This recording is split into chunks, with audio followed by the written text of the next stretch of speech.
Hey guys, welcome back to my YouTube channel. In this video, I'm going to be showing you how to checkmate your opponent with a knight and a bishop. Let's get straight in the video. So what you need to try to do here is get your opponent into the corner that is the same as the color of your light or bishop. So if you have a light square bishop, get him into the light squared corners, and if you have a dark square bishop, get him into the dark squared corners. So let's get straight into it, and I'm going to play bg2. Now he will play king d4, most likely to stay in the center. And now I'm going to play king to d2 and give opposition.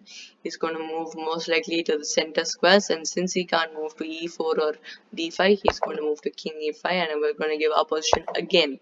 Now he has no center squares to go, so he's going to move to king f5, and we are going to bring knight to d3 and make sure he can't use the e5 square now. So now he'll most likely move to g5, let's say that, and we can now play bishop to e4 and get our bishop into the um, center four squares. Now he can play another move. Let's say he plays king to f6, and we are going to play king to d4, and this is the setup we want. Now after this, you're mostly going to be playing with your king. So let's try it. So let's, if he plays king to e6, now we are going to play king to c5 like this, and after which he will most likely play king e7 to stay in front of the center aisles. So after, we can play king to d5 now, and after that he will most likely play king f6, again not going to the corner squares. We should play king to d6 now, give opposition horizontally, and he will play king f7. Okay, we can do that. And we'll play king e5 now, and we've got our king to e5. So now there is a wall around the king here and here, which he cannot cross. So we've played that. So now he'll play king g7, and we can play king e6 now, giving him less space. And after we play that, he can go to g8. So after he goes to g8, we are going to play knight to e5 to force him away from this square. And since the bishop is controlling these diagonals, squares of f5, g6, and h7, we are going to use the knight to f7 maneuver to force our opponent's king away from this black square. So after he's played knight e5, we are going to, he'll most likely play king f8 to stay away from the corner, or not. He wants to go to this corner, but he wants to repeat the move. So now we are going to play king to f6. He will go to the wrong corner again with king g8, and after that we are going to play knight to f7.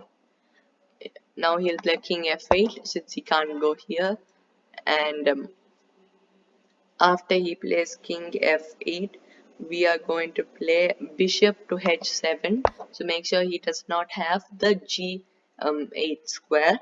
So now he only has one move, which is king to e8, which he plays.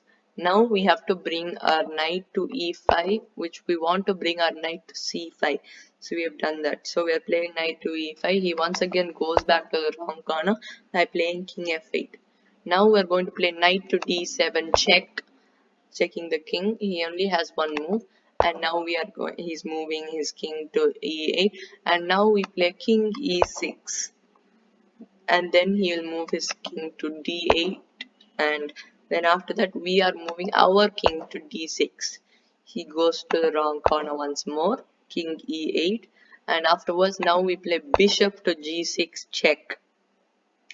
He only has one move, which is king to d8, and after which we are going to play knight to c5, which is where we wanted our knight. So now he is going to play king c8 only move, and then we are going to play bishop e4. So now we are trying to bring our bishop to c6 and then to d7 to stop him going across this line here.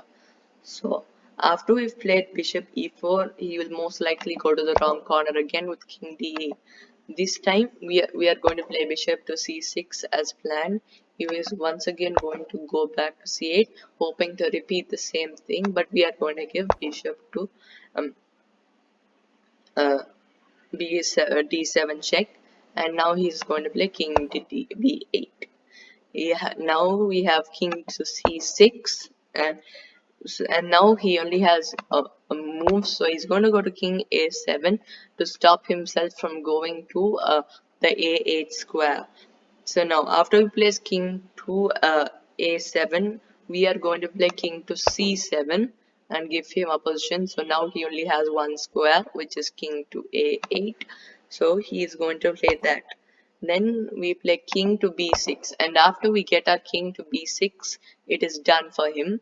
So now he only has one move. He's going to play knight to king to b8. We are going to give check with our knight, which is knight to a6 check, and then after he plays king to uh, a8 once more, we give our final checkmate by playing bishop to c6. This is how you checkmate your opponent with knight and a rook. I hope you enjoyed the video. I'll see you next time. Keep in mind, if you do not checkmate your opponent within 50 moves, he can use the 50 mm, 50 move rule and win the claim the game as a draw. So keep that in mind and choose your moves wisely. Thank you for watching, and I'll see you next time.